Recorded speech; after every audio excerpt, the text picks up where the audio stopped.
Paz do Senhor e que a graça de nosso Senhor Jesus Cristo esteja sobre todos nós.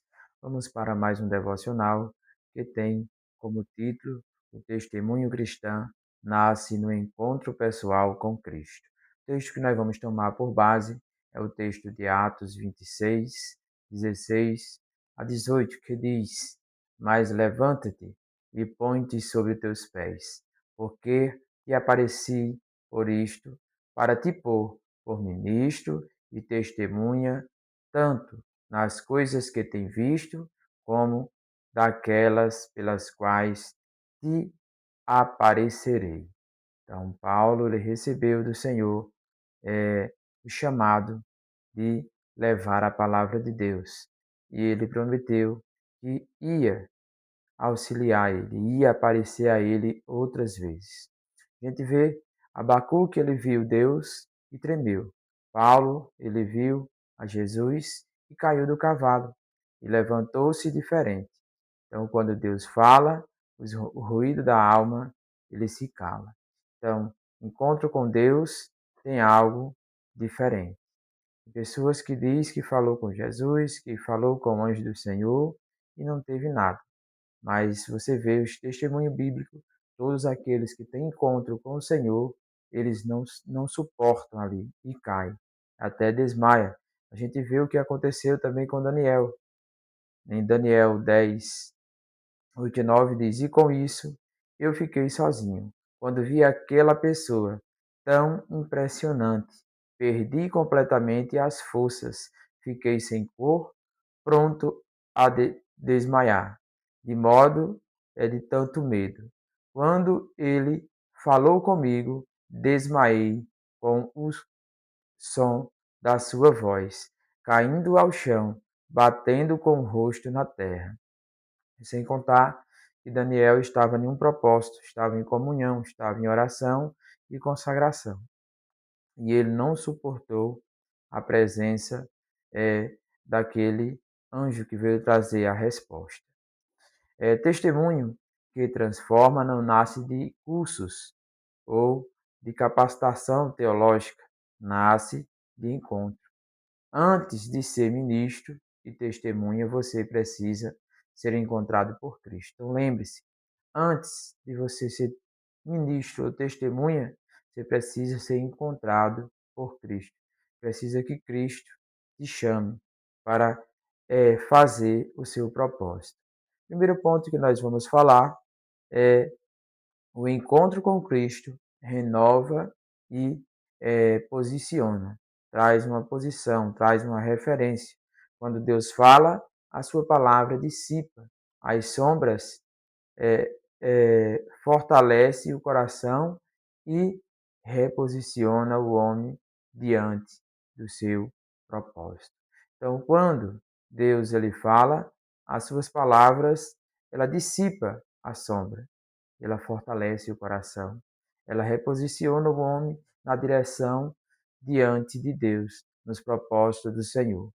Primeiro ponto que a gente vamos falar dentro desse primeiro ponto, Abacuque, ele dá dúvida à fé.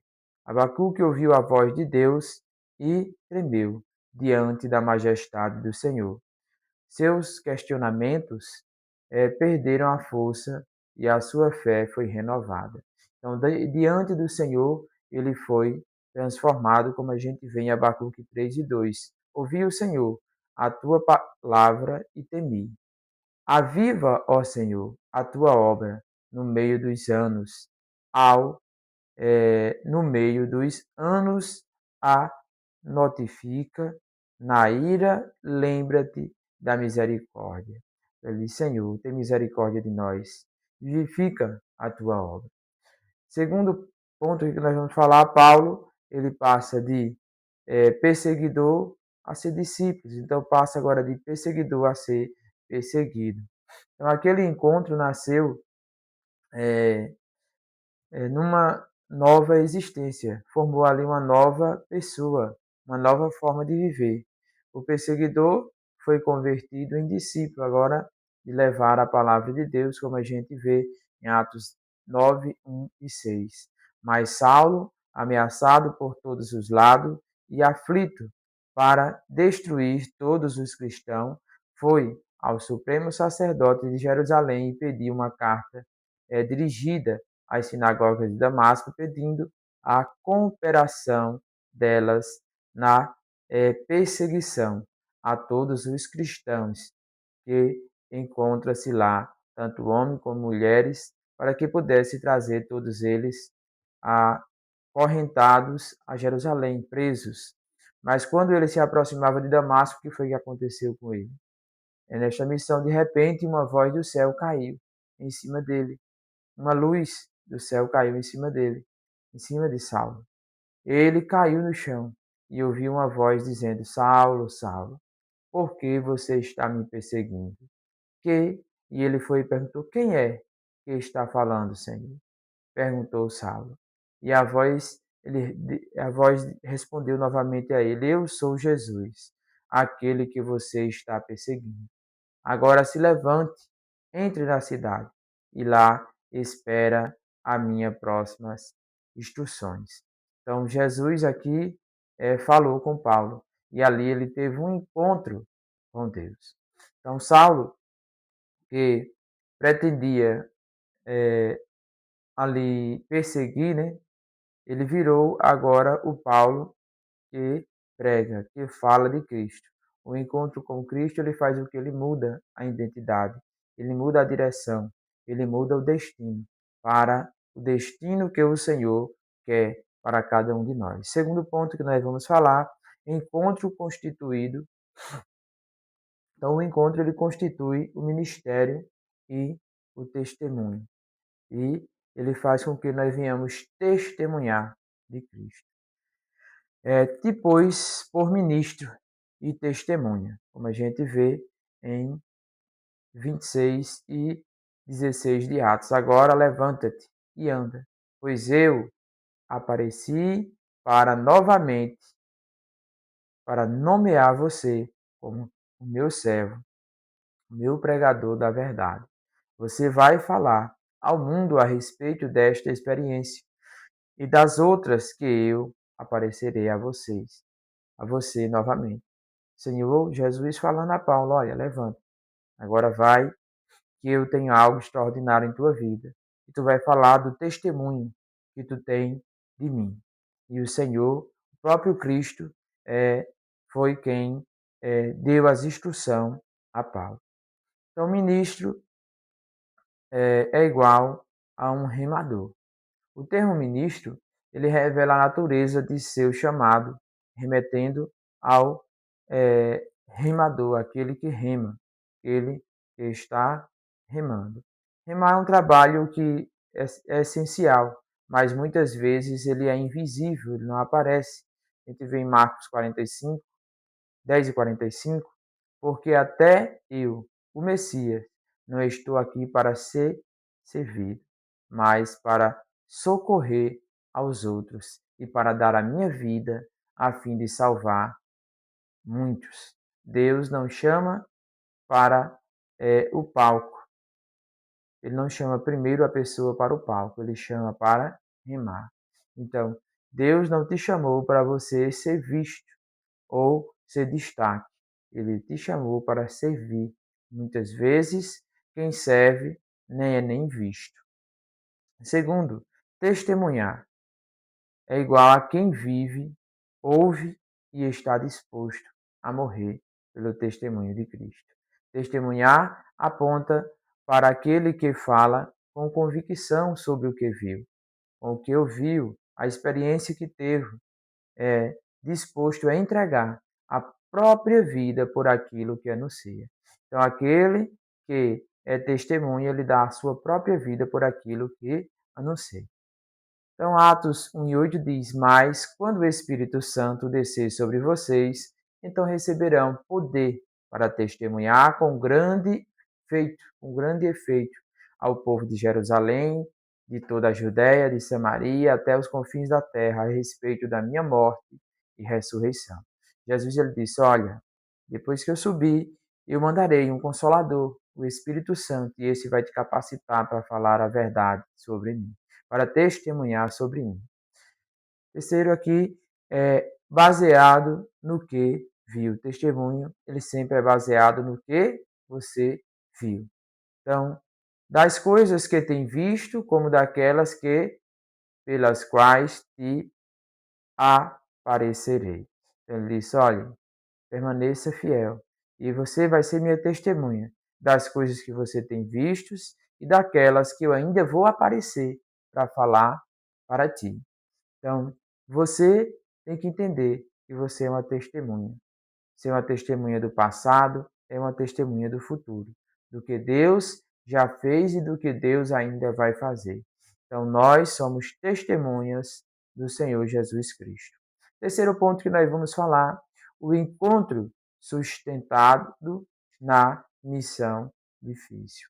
Então, Paulo, ele foi enviado a um povo resistente, mergulhado em trevas, enfrentando oposição, enfrentando injustiça, enfrentando violência. Mas ele permaneceu fiel à voz do Senhor. Então, primeiro ponto que nós vamos falar nesse terceiro ponto diz missão de abrir os olhos.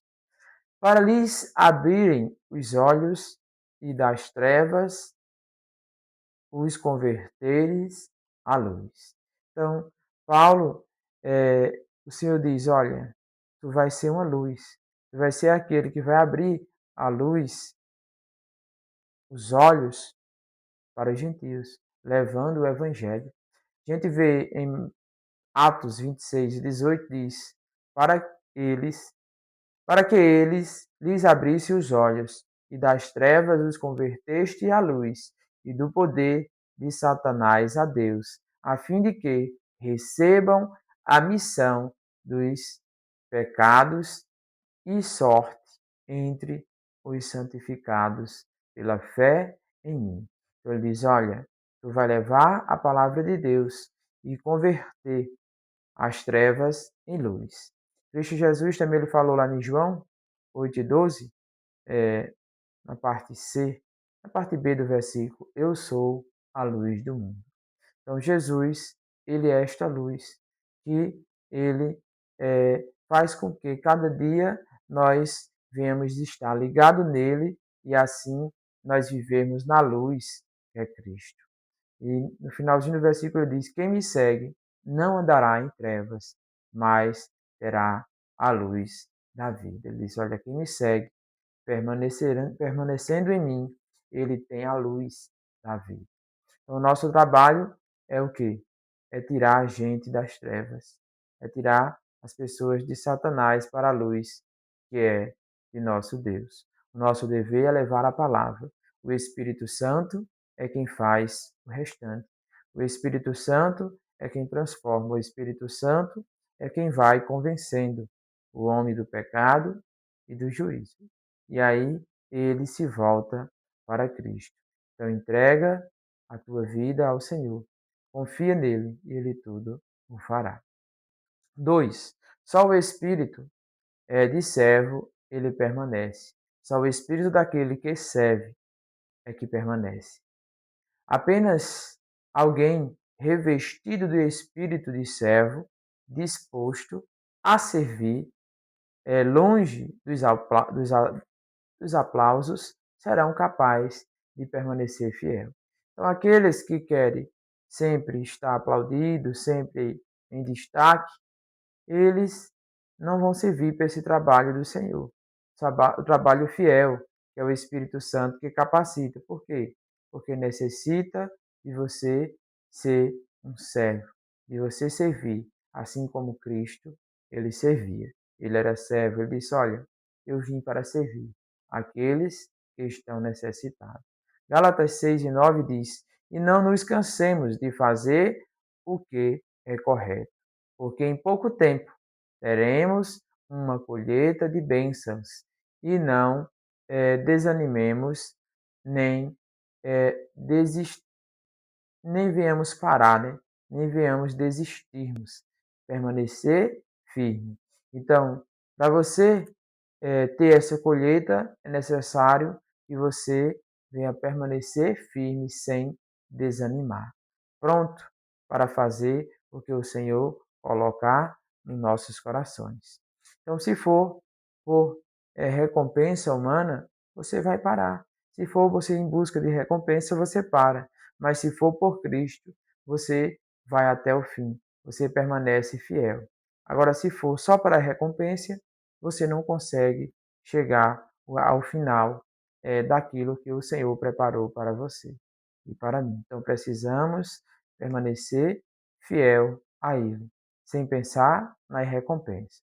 Para concluirmos, a gente vê que Jesus disse a Paulo, no versículo 16 e 26 de Atos, que foi o texto que a gente leu: Mas levanta-te e põe-te sobre os teus pés, porque te apareci por isso, para te pôr por ministro e testemunha, tanto das coisas que tem visto, como daquelas pelas quais te aparecerei ainda.